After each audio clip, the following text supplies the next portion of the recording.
গাজীপুরের টঙ্গীতে এক অভিযানে ৫৮ লাখ টাকা ও ১০,৫০০ ইয়াবা সহ ২ মাদক কারবারিকে আটক করেছে পুলিশ।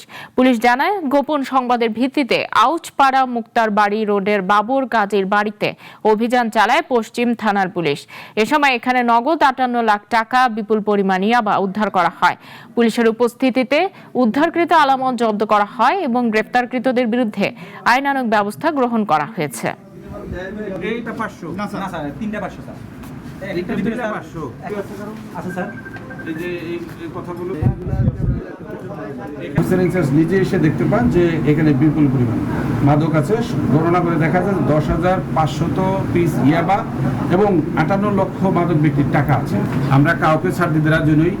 এখানে সংবাদপত্র কর্মী বা আইনশৃঙ্খলা রক্ষাকারী বাহিনীর সদস্য বা রাজনীতিবিদ কাউকে আমরা ছাড় দেওয়ার জন্য আমরা দেখব প্রমাণ। যখন যেখানে প্রমাণ পাচ্ছি ব্যবস্থা নিতে।